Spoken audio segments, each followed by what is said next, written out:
Hey, and welcome to Woke the Channel. This is where we connect all conspiracy theories to sort of like a grand unified theory. Little clarification on the name, woke. When I created this channel, it's meant to be the old version of woke, not the sort of new cultural Marxists, the kind of woke that's sort of dominating the discourse these days. But this is the kind of woke where you're sort of, where you know 9/11's an inside job and the Federal Reserve sucks. You know, that kind of woke. And if you kind of want to get the idea of what I'm talking about, just check out Woke the movie. It's out now. And it was sort of my attempt to sort of connect all these different conspiracy theories, which do have connections, at least the ones that I sort of believe have validity to it. It's all connected. But there's so much out there that I couldn't really fit everything into one movie. So that's kind of why I'm sort of doing this video, to kind of go into some of the topics that couldn't quite fit in the movie.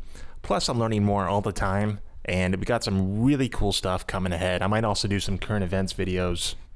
But today we're going to talk about ancient Egypt and kind of how it fits into this idea of a lost civilization. You know, the Atlantis theory, but everybody kind of thinks this Atlantis is the city that sunk. But if you kind of take Atlantis to mean a civilization, and that's kind of more on the lines of what I'm talking about here. And Egypt does fit into this lost civilization. And if this is a new topic, I want to introduce you to this guy, Graham Hancock.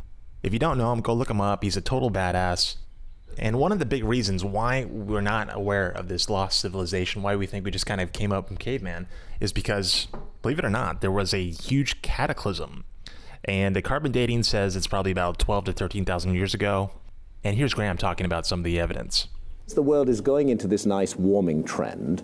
There's a sudden radical change in climate, and climate, the temperature drops massively, and we see that spike here, where above the letters YD, as the global temperature just plunges to as cold as it was at the coldest point of the Ice Age. And this episode lasts for 1,200 years, from 12,800 to 11,600 years ago, and then equally mysteriously, global temperature rockets up again.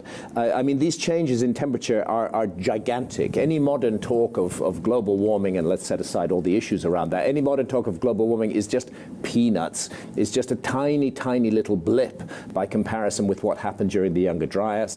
Anyway, we go more into this in the movie, check it out. But basically, long story short, Graham believes that a large comet hit the North American ice sheet around 12,000 years ago, which caused a massive melt-off. And basically, sea levels rose like 400 feet since the peak of the Ice Age about 22,000 years ago. So there's a lot of evidence that this cataclysm happened, and if there was kind of a civilization, you could kind of see how it sort of just knock it right out. So as far as Egypt, we're going to look at to see if elements in ancient Egypt did come from this older civilization. It's kind of like historic identity theft, where sort of artifacts, structures, you name it, were sort of attributed to a different civilization than the ones that actually created them. And you see that all over Egypt. And we're just going to go through some of the evidence, just some, because there's tons. And we'll start off kind of with Plato. If you believe that Plato is a real person, I kind of have issues. That's a completely different video. But here's Graham talking about how Atlantis, as Plato wrote it, sort of connects to Egypt. Plato puts a date on the destruction of Atlantis. He says Atlantis was submerged beneath the waves in a huge global cataclysm 9,000 years before the time of Solon. That gives us an absolute date for this. We know Solon, we know who he was. Solon was a famous Greek lawmaker. He was an ancestor of Plato, as a matter of fact, about 200 years before Plato. And around 600 BC, Solon, the great Greek lawmaker, made a visit to Egypt.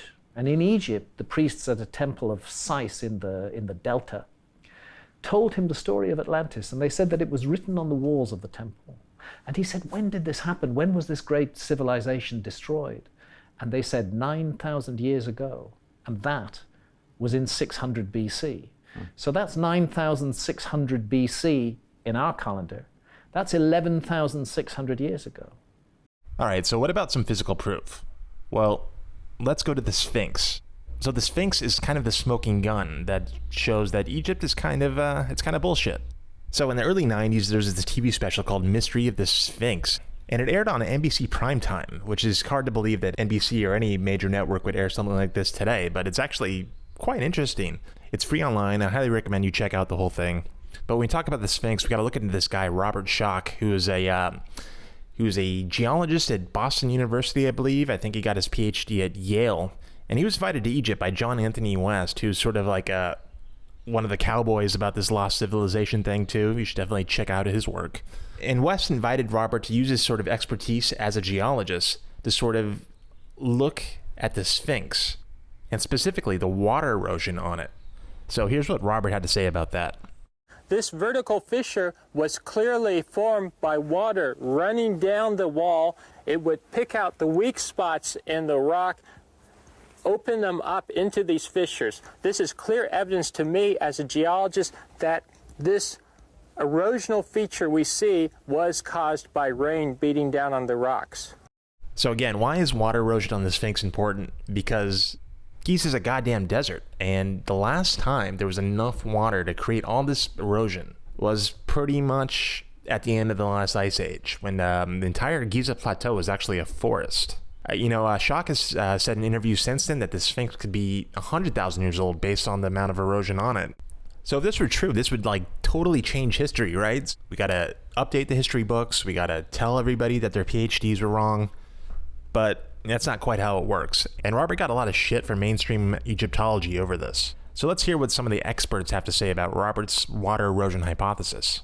There is many theories like this has been said about the Sphinx, but all of it gone with the wind, because we Egyptologists have a solid evidence to state that the Sphinx is dated to the time of Khafre, the builder of the second pyramid at the Giza Plateau. Well, Dr. Schock is saying we have the same layer, and here on the Sphinx it's weathered, and here on this Old Kingdom tomb it's not, carved out of the same layer. And we are saying, and I bow to Dr. Gorey on this as the geologist, no, those are two different layers. They'll weather at different rates. It all comes down to that, basically, aside from the massive problem that Dr. Schock has with no cultural context. And there you go. Some of the other criticisms about the Robert Sphinx theory is that the head of the Sphinx is definitely a pharaoh, and there weren't pharaohs that we know 10,000, 12,000 years ago. But if you look at the Sphinx again, you can see that the head is pretty small when compared to the rest of the body. So Schock believes that the head was carved or placed there afterwards, but the whole body and the Sphinx enclosure itself is much, much older. So the Egyptologists hated Robert's theory. What about his fellow geologists? Did Robert fuck up? So after he went to Egypt, he sort of submitted his findings to the Geological Society of America at their annual exposition. And basically, this was their reaction. And geologists, quite honestly, are quick to shoot people down if they find fault in the theories and ideas presented. Much to my pleasure, no one pointed out any errors. In fact, they found the evidence quite interesting, even compelling. Now, another reason why the experts are skeptical about this is because one way the experts can tell when a particular monument or temple or whatever was built is because it literally tells us you got hieroglyphs over everything. But if you look at some of this closely, you can see that the quality of the hieroglyphs doesn't match at all the quality of the stones that they were carved on. Let's take a look at this. Look at this. Yeah.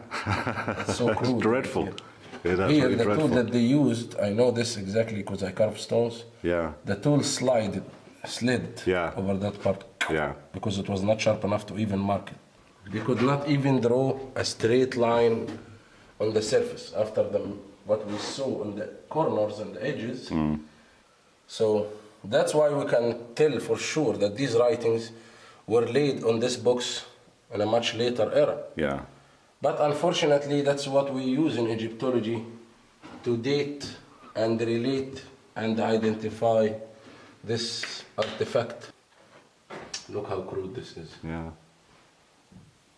Yeah. We cannot really depend on this graffiti. Yeah. I would call it hieroglyphic graffiti Yeah. to understand what was this Yes. made for. Two different originally. people. Two different people. One made the box, one did the graffiti. Yes. So the writings was made.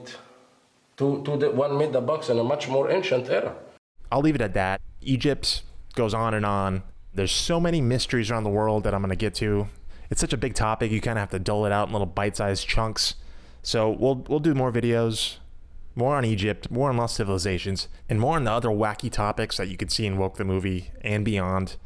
I got a whole war chest of stuff that I want to get out there that's totally freaky, and I think you'll learn a lot. So subscribe, share, and I'll be back soon. Take care.